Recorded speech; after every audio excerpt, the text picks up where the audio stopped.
जय माता दी। हरे कृष्ण कृष्ण कृष्ण हरे हरे। ये एक महाभागवत का बड़ा ही महिमामयी प्रसंग है। भगवान श्री कृष्ण के परम भक्त श्री सुधनवा जी, जिन्होंने प्रभु के नाम जप की शक्ति से संपूर्ण जगत को विस्मय में डाल दिया था। एक चंपापुरी नाम का राज्य था। वहां के राजा श्री हंसध्वज जी थे। उनके पुत्र थे श्री सुधनवा जी। परम धार्मिक, धैर्य पूर्वक राज्य का शासन करना और प्रभु की भक्ति में रत रहना और योद्धाओं में सर्वश्रेष्ठ वृत्ति रखना, पूरी प्रजा को अपने पुत्र की भांति पालन करना, ये राजा हंसध्वज जी का प्रभाव था। ये उस समय की बात है जब महाराज युधिष्ठिर अश्वमेघ यज्ञ कर रहे थे। प्रद्युम्न जी, सात्विकी जी आदि असंख्य महारथी योद्धा द्वारिका से सहयोग के लिए आए हुए थे। अश्वमेघ यज्ञ का अश्व जब राजा हंसध्वज की नगरी में पहुंचा तो गुप्तचरों ने जाकर राजा हंसध्वज जी को समाचार दिया कि महाराज, युधिष्ठिर का अश्वमेघ यज्ञ का घोड़ा आपके राज्य सीमा में प्रवेश कर चुका है। उनको बहुत आनंद हुआ। अहो भाग्य, जिनकी हम आराधना कर रहे थे वो भगवान अवश्य दर्शन देंगे, क्योंकि ये पांडव जन महाभागवत हैं और इनको जरा भी कोई कष्ट देना चाहे तो भगवान व्याकुल होकर उपस्थित हो जाते हैं। गुप्तचरों से पूछा, क्या भगवान श्री कृष्ण भी हैं? गुप्तचरों ने कहा, उनके तो दर्शन नहीं हुए हैं, पर द्वारिका की सेना उपस्थित है, तो उनका दर्शन तो बहुत जरूरी है। वैसे अगर वो होते तो घोड़े का पूजन करते और प्रभु के दर्शन कर लेते, पर प्रभु नहीं है तो दूसरा उपाय करना पड़ेगा। राजा हंसध्वज ने आदेश किया कि तुरंत महाराज युधिष्ठिर के अश्वमेघ घोड़े को पकड़ लिया जाए। अश्व पकड़ लिया गया। ज्यों ही पकड़ा गया तो अब इतने महान महान महारथी, साथ में अर्जुन जी भी हैं, सात्विकी जी भी हैं, प्रद्युम्न जी हैं, बड़े बड़े महारथी। हर्ष पूर्वक युद्ध का जय घोष किया गया। हंसध्वज जी ने आदेश कर दिया, तत्काल सेना उपस्थित हो। अगर तनिक भी विलंब किया गया तो खौलते हुए कड़ाह में उसे डाल दिया जाएगा। नगाड़े की ध्वनि पूरी होते होते पूरी सेना नगर के बाहर आ जानी चाहिए। स्वयं बड़े गजराज पर चढ़कर हंसध्वज जी ने भगवान श्री कृष्ण को मानसिक प्रणाम करके अर्जुन से युद्ध के लिए आगे बढ़े। पूरे सैनिक सब तत्काल तैयार हुए, क्योंकि राजा की आज्ञा थी। अगर विलंब हुए तो खौलते हुए तेल के कड़ाह में डाल दिया जाएगा। सब ठीक समय पर उपस्थित हो गए। वहां एक भयंकर अग्नि पर बड़ा कड़ाह रख करके तेल खौलाया गया। कोई विलंब ना हो, अगर होगा तो डाल दिया जाएगा। जितने भी वीर योद्धा थे सब उपस्थित हो गए, परंतु राजा के पुत्र सुधनवा जी, ये बड़े भगवान के नाम जापक भक्त थे। हर समय कृष्ण कृष्ण हरे कृष्ण नाम का जप करते रहते थे। ज्यों ही आज्ञा हुई, अस्त्र शस्त्रों से सुसज्जित हुए। पहले तो माता जी के पास गए, उनको प्रणाम किया और कहा, माँ, आज हमारे जीवन का परम लाभ उपस्थित हुआ है, क्योंकि आज मुझे अर्जुन से युद्ध करना है। वो भगवान के परम प्रेमी भक्त हैं। आज युद्ध कौशल के द्वारा उनको मैं तृप्त करूंगा और ऐसा तृप्त करूंगा कि उनको ऐसे व्याकुल करूंगा उनके सारथी की हमारे ऊपर नजर पड़े और कृपा दृष्टि पड़े। उनको आना पड़ेगा, पर हो सकता है हम वापस ना आए। इसलिए आपसे आशीर्वाद मांगते हैं कि मेरे मन की जो कामना है कि अर्जुन को तृप्त करूं और भगवान का साक्षात्कार करूं, वो पूर्ण हो। इसके बाद माता को प्रणाम करने के बाद जब आगे बढ़ने लगे तो माता ने कहा, बेटा, बड़े बड़े ऋषि मुनि जिन भगवान श्री कृष्ण का रात दिन गुणगान करते हैं, मुझे तो उनका दर्शन होना असंभव लगता है। पर जब तुम अर्जुन को पीठ नहीं दिखाओगे तो वो जरूर उपस्थित होंगे, और जब तुम भगवान श्री कृष्ण का दर्शन कर लोगे तो मुझे भी भगवान श्री कृष्ण का धाम मिल जाएगा, क्योंकि शास्त्रों में लिखा है कि जो भगवत साक्षात्कार कर लेता है उसकी 21 पीढ़ियां भगवत धाम को जाती हैं। मैं तो नहीं देख पाऊंगी, पर भगवान के धाम को जाऊंगी। जाओ, हमारा आशीर्वाद है कि विजयी भव, तुम्हारे मन में जो कामना है उसकी पूर्ति हो। सुधनवा जी जो ही निकले, आगे उनकी बहन मिली, भाई को तिलक लगाया, आरती उतारी और ईश्वर से विजय श्री की कामना की। आगे अभी बड़े ही थे तो कुछ ही समय पूर्व उनका विवाह हुआ था। उनकी पत्नी का नाम प्रभावती था, जो पतिव्रत धर्म से युक्त थी। मुस्कुराती हुई सामने आई और सुधनवा जी की पूजा की। कहा, स्वामी, मुझे पता है आज आप कहाँ जा रहे हो, महाबली अर्जुन से युद्ध करने। मैं जानती हूँ कि जहां तुम जा रहे हो वहां से वापस आना असंभव है, पर इतनी तो कृपा कर दो कि आपको जलांजलि देने वाला कोई होना चाहिए। अभी कुछ ही समय पहले विवाह हुआ था। सुधनवा जी ने कहा, तुम धैर्य रखो, भगवान श्री कृष्ण के बल से मैं अर्जुन को परास्त करके शीघ्र ही वापस आऊंगा। प्रभावती ने कहा, नाथ, आज तक हमने ऐसा नहीं सुना कि जो भगवान श्री कृष्ण से मिलने गए हों फिर वापस लौटे। शास्त्र प्रमाण है। बहुत ही गूढ़ बात कही प्रभावती ने। बस हमारी एक ही कामना है कि आपको जलांजलि देने वाला कोई होना चाहिए। शास्त्र संबद्ध बात भी थी। वहां कड़ा में तेल खौल रहा है, सब आ चुके हैं लेकिन राजकुमार नहीं आए। राजा को बहुत कष्ट हुआ कि सब मेरी आज्ञा के पालन में हैं और सुधनवा ने मेरी आज्ञा का उल्लंघन किया है। राजा ने आदेश किया अपने जल्लादों को कि जाओ और तुरंत सुधनवा को पकड़ कर लाओ और इस गर्म तेल के खौलते हुए कड़ा में डाल दो। उधर सुधनवा जी अपने पत्नी के भावों को पूर्ण करके स्नान आदि करके तैयार हो रहे थे। जल्लाद पहुंचे। उन्होंने महाराज की जो आज्ञा थी वो बताया कि आपको बंदी बनाने का आदेश किया गया है। सुधनवा जी ने कहा कि एक बार मुझे पिताश्री के पास पहुंचने दीजिए। अपने पिता के पास पहुंचे और उनको प्रणाम किया। हंसध्वज जी के जो सलाहकार थे, जो पुरोहित थे उनके, शंख और लिखित, तो उनसे राजा हंसध्वज जी ने विचार विमर्श किया कि क्या किया जाए, क्योंकि लिखित और शंख सुधनवा से अंदर ही अंदर ईर्ष्या भाव रखते थे, क्योंकि सुधनवा जी सदैव नाम जप में लीन रहते थे और कई बार तर्क वितर्क में वो उनको पराजित कर चुके थे, इसलिए उनके अंदर एक ईर्ष्या भाव था। तो जब आचार्य से हंसध्वज जी ने पूछा तो आचार्य ने कहा कि महाराज, जो आपका आदेश है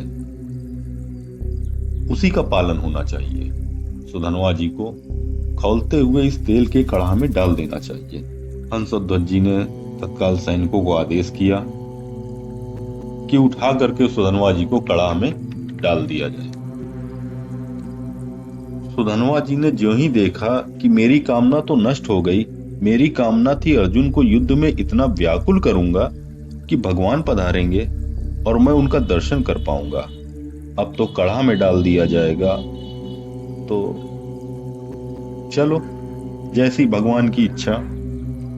कड़ाह में ज्यों ही डालने के लिए जो है सैनिक आगे बढ़े, तो धनवा जी, क्योंकि उनके मन में निरंतर नाम जब चलता रहता था, वो कहने लगे कि हे गोविंद, हे मुकुंद, हे हरे, मुझे मरने का तो दुख है ही नहीं, क्योंकि मरने के लिए ही तो मैं निकला हूं। लेकिन मरने से पहले मेरी एक इच्छा थी कि आपके मैं दर्शन करता, आपकी दृष्टि से दृष्टि मिलाता, आप अर्जुन के पक्ष में होकर मुझे कैसे देखते, मैं ये देखना चाहता था, जो अधूरा रह गया। यदि अर्जुन के बाणों से बिकता, आप हमारी तरफ देखते, तब मुझे आनंद मिलता। ये कायरों की तरह मृत्यु होगी कि कड़ाह में डाल करके। प्रभु, यदि आप हम पर कृपा करते हैं तो मुझे जो कामना है उसकी पूर्ति होनी चाहिए। मरना तो है ही, पर ऐसे नहीं, ललकार करके, अर्जुन को व्याकुल करके मरने की चाह है। युद्ध स्थल में अपने पराक्रम को दिखाते हुए बाणों से आपकी पूजा करूंगा, फिर प्राण त्याग दूंगा, तो मुझे संतोष होगा। गांडीव धनुष से छूटे हुए बाण जब मेरे हृदय को भेदेंगे, तब मुझे आनंद प्राप्त होगा। श्री कृष्ण, श्री कृष्ण, श्री कृष्ण, श्री कृष्ण। मुख से अनवरत चलता ही रहता था। उनको उठाया गया और खौलते हुए तेल के कड़ाह में छोड़ दिया गया। काफी देर वो आनंद से उसी कड़ाह में बैठे रहे। आसपास तेल खौल रहा है और रोम भी नहीं जल रहा है, क्योंकि अग्नि में जो दाहिका शक्ति है वो भगवान श्री कृष्ण के द्वारा दी गई है, और जिसके मुख में भगवान श्री कृष्ण का नाम हो, जो भगवान श्री कृष्ण के आश्रित हो, उसको दाहिका शक्ति कैसे जला सकती है। जैसे जल में प्रफुल्लित कमल खिला रहता है, ऐसे मुख प्रसन्न श्री कृष्ण, श्री कृष्ण, श्री कृष्ण अनवरत चल रहा। अब सबको बड़ा आश्चर्य हुआ। तेल खौल रहा है और सुधनवा जी प्रसन्न मुद्रा में श्री कृष्ण, श्री कृष्ण, श्री कृष्ण, ये नाम जप का बहुत चमत्कार है। राजा हंसध्वज ने अपने पुरोहित शंख और लिखित से कहा, ये क्या हो रहा है, ये जल क्यों नहीं रहा है। पुरोहित जी विचार करके, आग तो जल रही है, क्या तेल ये ऐसे ही खौल रहा है, इसमें गर्मी नहीं है। तो एक नारियल फल उठाया और कड़ाह में डाल दिया। जैसे ही डाला, वो नारियल तेजी से फटा और फटने के बाद में शंख और लिखित के सर पे जाकर लगा, जिससे उनके सर पर फफोले पड़ गए। अब पुरोहित, लिखित और शंख ने विचार किया कि सुधनवा जी भगवान श्री कृष्ण के नाम जप के बल के कारण ही इस अग्नि में जल नहीं पा रहे हैं। मुझे अपने शास्त्र के ज्ञान पर बहुत गर्व था, आज वो हीन भावना महसूस हो रही है कि मैं किस अभिमान में था, और इस अभिमान के बल पर भगवान की भक्ति का तिरस्कार करता रहा। ये विचार दोनों पुरोहित के मन में उत्पन्न हुए और उन्हें बहुत ही अपने अंदर हीन भावना प्रतीत होने लगी। सुधनवा जी को कड़ाह से निकाला गया। जब निकाला गया तो उनके शरीर में सिर्फ ऐसा प्रतीत हो रहा था मानो पूरे शरीर में चिकनाहट लगाई गई। अब वे दोनों शर्मा करके आचार्य खुद कड़ाह में कूद गए। धिक्कार हमारे जीवन पर जो ऐसे भक्त का विरोध करते रहे। जब कूदे तब जलन हुई, परंतु सुधनवा जी ने अपने दोनों आचार्य को गरम कड़ाहे से बाहर निकाल लिया। आचार्य चरणों में पड़ गए सुधनवा जी के। सुधनवा जी ने पिता को प्रणाम किया। पिता ने कहा, आज हमारे सेनापति का पद सुधनवा लेंगे। अब युद्ध प्रारंभ हुआ। सुधनवा जी कब प्रत्यंचा चढ़ाते और कब बाण छोड़ते, बड़े बड़े सैनिक ये देख ही नहीं पा रहे थे। बड़े बड़े महारथियों को मूर्छित करते हुए सुधनवा जी आगे बढ़ते चले जा रहे थे। तो अर्जुन स्वयं अपने गांडीव धनुष की प्रत्यंचा खींची और सामने आकर खड़े हो गए। अर्जुन ने कहा, अय राजकुमार, तुम किसी साधारण वीर के सामने नहीं खड़े हो, गांडीवधारी अर्जुन के सामने खड़े हो। जितनी सामर्थ हो अब तुम हमसे युद्ध करके दिखाओ। सुधनवा जी ने निर्भयता पूर्वक हंसकर कहा, हे पार्थ, आपने बहुत सी लड़ाइयां लड़ी और विजय को प्राप्त हुए हैं, पर उसका तुम कारण नहीं जानते हो कि तुम क्यों विजय को प्राप्त हुए हो। क्योंकि तुम्हारे सारथी भगवान श्री कृष्ण थे। इस समय तुम हमारे सामने टिक नहीं सकते, क्योंकि तुम्हारा सारथी नहीं बैठा है, भगवान श्री कृष्ण नहीं है। यद्यप तुम महावीर हो, पर तुम मेरे सामने टिक नहीं सकते। एक बालक के मुख से ऐसी चुनौती सुनकर अर्जुन जी जैसा परम धनुर्धर तुरंत क्रोधित होकर उन्होंने सुधनवा पर बाणों की वर्षा शुरू कर दी। उधर सुधनवा जी हरे कृष्ण कृष्ण कृष्ण हरे हरे, वो उनका जप चल रहा और हंसते हंसते एक एक करके जितने भी बाण वो अर्जुन चला रहे थे सबको तिल तिल करके काट दिया। बाणों के टुकड़े तिल तिल के आकार में करके बिखेर दिए। साथ में उनके बाणों को काटते काटते रथ की ध्वजा, सारथी को घायल कर दिया, धनुष की प्रत्यंचा को भी काट दिया और कहा कि हे अर्जुन, कहां गया तुम्हारा वो पुरुषार्थ। हे गांडीवधारी अर्जुन, बिना प्रत्यंचा का धनुष, बिना ध्वजा का रथ, सारथी बेहोश। अर्जुन आश्चर्य में पड़ गए कि ऐसा वीर बालक तो हमने देखा ही नहीं। सुधनवा जी ने कहा, आप तो बहुत बड़ी बड़ी बातें कर रहे थे, देखा बालक का चमत्कार, मुझे बालक कह रहे थे। अब कहो तो बाण से घायल करके ऐसी दशा में पहुंचा दूं जो वीर पुरुषों को शोभा नहीं देती। अब भी अवसर है, याद करो अपने सारथी को और बुला लो, क्योंकि यही इच्छा थी कि एक बार भगवान श्री कृष्ण को देख लो। अब अर्जुन को लगा कि जब इस हालत में पहुंचा दिया तो अगला बाण कहीं में मूर्छित न कर दे। जो ही स्मरण किया, भगवान दौड़ते हुए आ गए। सारथी जो मूर्छित था उसको हटाकर घोड़े की बागडोर अपने हाथ में पकड़ ली। अब भगवान के हाथ में जब भक्त की बागडोर आ जाए, अपने आप निर्भय हो जाता है। तो भगवान श्री कृष्ण ने कहा, हे अर्जुन, निर्भय होकर युद्ध करो, तुम्हारी ही विजय होगी। अर्जुन ने सुधनवा से कहा कि हे वीर, आज मैं तुम्हारे सुंदर मस्तक को 3 बाणों के द्वारा काट कर गिराऊंगा। यदि मैं भगवान श्री कृष्ण के सामने तुम्हारे मस्तक को ना गिरा सकूं, तो मेरे जितने पूर्वज हैं सब पुण्यहीन होकर नरक में गिर जाएं। ये मैं प्रतिज्ञा करता हूं। सुधनवा ने कहा, पार्थ, मैं भी भगवान श्री कृष्ण के सन्मुख प्रतिज्ञा करता हूं कि आपके 3 बाणों को मैं काट कर गिरा दूंगा और 3 टुकड़े करूंगा। ऐसा ना करूं तो मुझे घोर दुर्गति प्राप्त हो। महाबली सुधनवा ने 10 बाणों के द्वारा अर्जुन को, 100 बाणों के द्वारा भगवान श्री कृष्ण को प्रणाम किया और एक बाण रथ पर चलाया, जो कुम्हार की चाक की तरह घूमते घूमते लगभग 100 कदम दूर गिरा जाके। भगवान श्री कृष्ण ने कहा, धन्य है वीर, तुम धन्य हो। हे अर्जुन, बिना सोचे बूझे ऐसी प्रतिज्ञा क्यों कर ली? क्या पितरों को नरक भेजना है? देखो सुधनवा कितना महाबली है। सुधनवा की शक्ति देखी तुमने? उधर सुधनवा का श्री कृष्ण श्री कृष्ण श्री कृष्ण श्री कृष्ण नाम बराबर चल रहा था। अर्जुन ने कहा, प्रभु, उसकी प्रशंसा क्यों की? भगवान बोले, जानते हो, समस्त ब्रह्मांडों का भार लिए हुए मैं बैठा हूं। मेरे सहित तेरे सहित 100 कदम पूरे रथ को पीछे फेंक दिया। अर्जुन ने कहा, हे माधव, इसमें इतना बल कहां से आ गया? भगवान बोले, ये निरंतर नाम जप कर रहा है। दूसरा, एक पत्नी व्रती है, ना तुम हो ना हम है।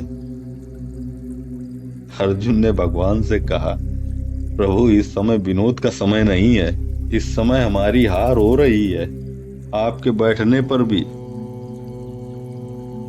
भगवान श्री कृष्ण ने कहा, अर्जुन दिव्यास्त्र का संधान करो।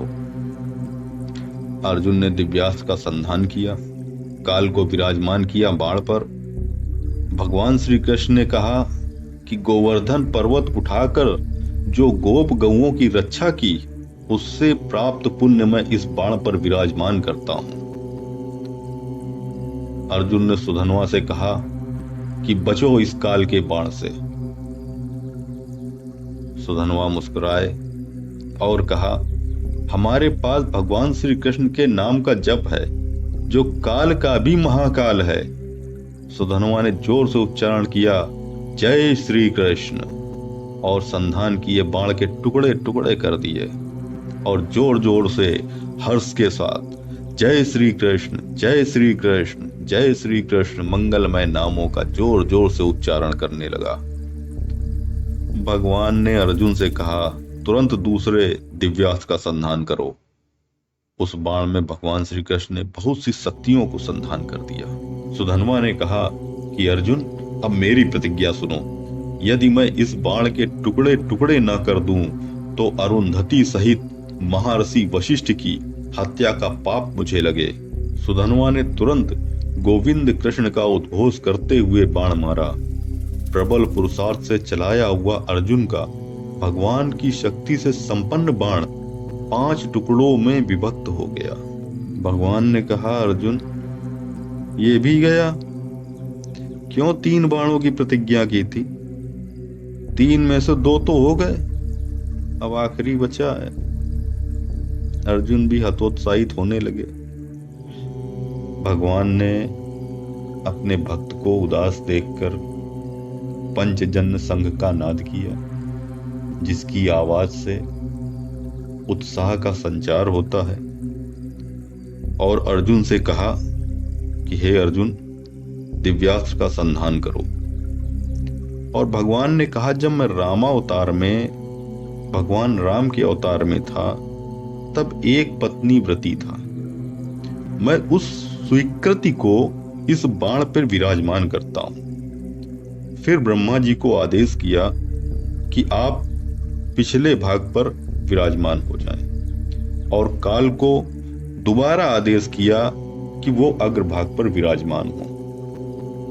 भगवान श्री कृष्ण ने आदेश किया कि हे अर्जुन, अब बाण चलाओ।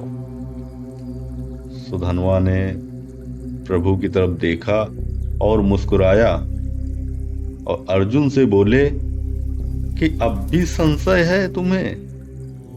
देखो तुम्हारी विजय के लिए गोविंद क्या क्या प्रयत्न कर रहे हैं।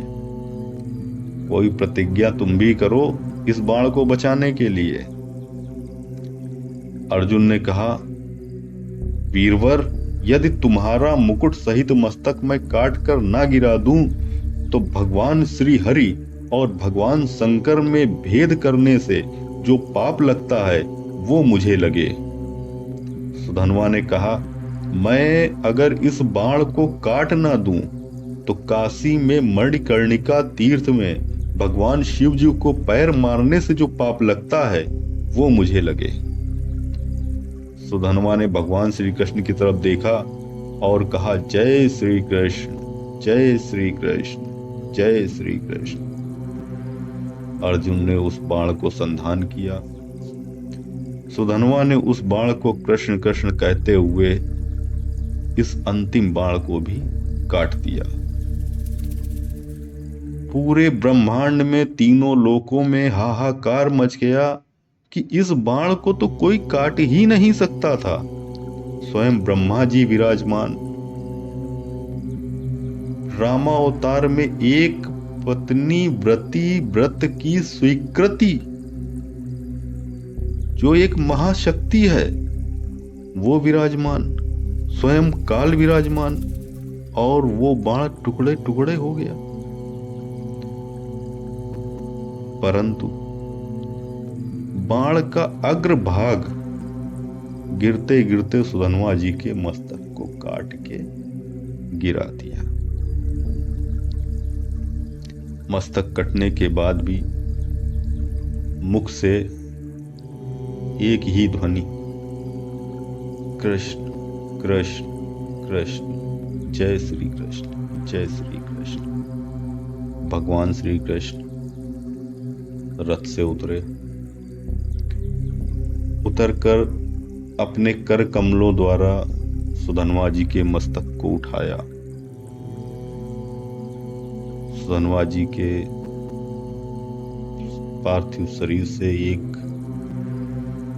ज्योति निकली जो भगवान श्री कृष्ण की परिक्रमा कर कर सदा के लिए उनमें समाहित हो गई। भगवान श्री कृष्ण ने अर्जुन से कहा, हे पार्थ, ऐसा भक्त अभूतपूर्व है, शायद न ऐसा हुआ है और न आगे होगा।